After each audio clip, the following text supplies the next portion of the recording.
Un trevigiano su 5 prende meno di 1.000 euro, lo dice un report della CGIL Filcams che ha messo a confronto le buste paga degli impiegati nei servizi e nel commercio e lancia l'allarme. Con l'aumento del costo della vita questi stipendi sono sotto la soglia di povertà.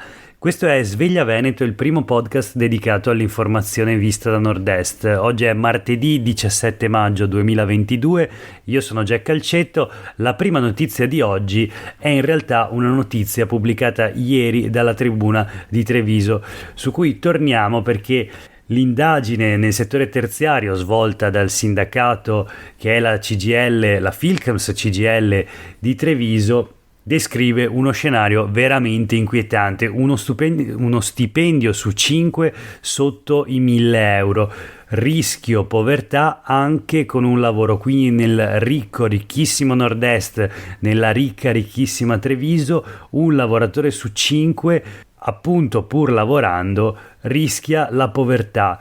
Alberto Erone, segretario della categoria della Filcams CGIL di Treviso, dichiara: con l'aumento del costo della vita i contratti si stanno mostrando inadeguati e c'è il caso della ristorazione dove 1.000 euro al mese per lavorare 6 giorni su 7, 8 ore al giorno non sono la norma ma quasi. Uno studio, quello svolto dal sindacato trevigiano, che si inserisce nella diatriba tra i ristoratori che non trovano manodopera e i giovani che sono accusati di rifiutare le offerte, ma qui parlano le carte. Per un barista o un cameriere sono esattamente 1.462 euro lordi al mese, poco più di 1.000 netti.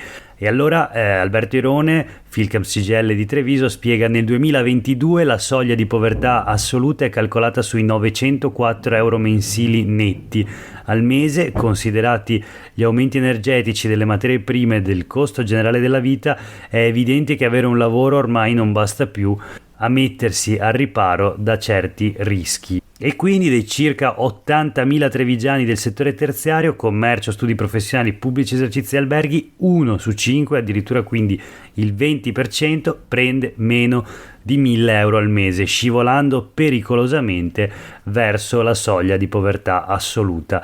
La priorità, secondo la CGIL, è quindi l'adeguamento dei contratti collettivi. Nella ristorazione è un'assoluta urgenza, assieme a uno sforzo per una maggiore conciliazione di vita e lavoro, perché anche le condizioni sono molto pesanti: orari, lavoro notturno, straordinari non sempre pagati, riposi saltati a causa di aperture festive e domenicali. È comprensibile che molti giovani preferiscano declinare le offerte. Questo è il commento e anche le proposte del sindacato. Noi voltiamo pagina e torniamo invece ai quotidiani di oggi, e quindi, parlando sempre di lavoro, un articolo firmato da Riccardo Sandre per i quotidiani del gruppo Gedi. Un'altra indagine svolta in questo caso dai sindacati di categoria del settore bancario. Si parla delle banche di credito cooperativo e quello che emerge è che un lavoratore su 4 è stressato. Quindi questo è il risultato di un'indagine sul sistema veneto svolta dai sindacati assieme all'Università La Sapienza e Mercatorum. Chi ricopre ruoli dirigenziali risulta invece maggiormente protetto. Ad essere più esposti sono gli impiegati, il 27% è stressato, e chi ha ruoli commerciali, il 28% soffre appunto di stress. Un'indagine quindi che rientra a pieno titolo nel macro tema della salute e della sicurezza sui luoghi di lavoro. In questo caso si parla naturalmente di salute mentale in primo luogo, ma non solo, perché le conseguenze dello stress poi si valutano a 360 gradi. Ancora un altro tema, istruzione e demografia, sulle pagine del Corriere del Veneto, che oggi dedica un importante approfondimento, un'intera paginata, anzi una paginata doppia a questo tema. In Veneto si fanno sempre meno figli e quindi cominciano a chiudere le scuole, non soltanto nei paesi più isolati ma anche nelle periferie delle città. E allora il titolo: elementari senza 3.300 alunni, a rischio 100 classi prime, naturalmente in tutto il Veneto. soluzioni, si studiano deroghe al limite di 15 alunni per classe, accorpamenti e anche inserimento dei bimbi ucraini. Leggiamo nell'articolo di Matteo Riberto per il Corriere del Veneto. C'è la dichiarazione della direttrice dell'ufficio scolastico regionale, che ricordiamo è un organo statale che coordina appunto le scuole sul territorio della regione Veneto, la dottoressa Palumbo, che dichiara più risorse alle scuole periferiche a rischio, ma va risolto anche il problema delle classi pollaio, quindi chi troppo poco, va trovato un bilanciamento. Questo il senso probabilmente delle parole della direttrice dell'ufficio scolastico regionale Carmela Palumbo. C'è anche un'intervista a una preside, Ilaria Finotti, che dirige l'istituto comprensivo di Cavarzere nel Veneziano, e dice: sugli stessi banchi bimbi di prima e seconda, i genitori sono diffidenti ma le lezioni funzionano. La preside parla di approcci diversi da parte delle insegnanti, degli insegnanti, e dice anche: capisco le perplessità dei genitori, ma a volte è l'unico modo per mantenere il servizio, quindi le classi con alunni di diverse età. E nell'intervista spiega che assolutamente i bambini avranno la stessa preparazione dei loro colleghi, dei loro compagni di classe che frequentano invece un corso classico, quindi con classi di età omogenee. Ancora c'è il focus su una questione che è tipicamente veneta, perché la nostra regione ha una particolarità rispetto a quelle che sono le scuole private, le scuole paritarie, e quindi ogni anno chiudono 10 asili paritari e iniziano a soffrire anche i licei privati. Questo è un tema gigantesco che appunto riguarda la nostra regione in modo particolare, dove le scuole paritarie sono molto più numerose che nel resto del paese. È una particolarità veneta.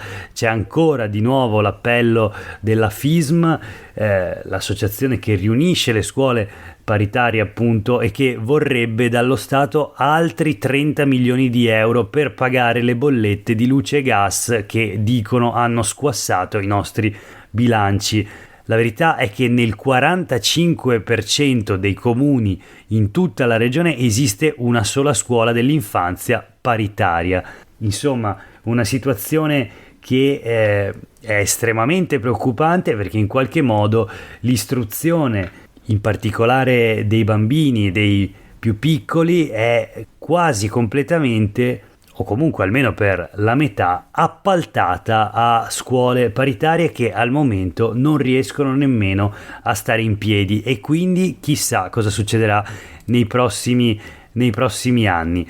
Noi voltiamo pagina e chiudiamo con alcune notizie flash. Allora, la prima la troviamo sulle pagine dei quotidiani del gruppo Gedi, e sono 11 miliardi di investimento per il Veneto dalle Ferrovie dello Stato, che hanno approvato appunto il nuovo piano di investimenti. Sarà terminata la linea dell'alta velocità Verona-Vicenza-Padova, destinati 5,8 milioni al traffico merci a Grisignano, Cittadella e Legnago, e poi ci sono per il Veneto quasi 790 milioni di euro per il trasporto ferroviario.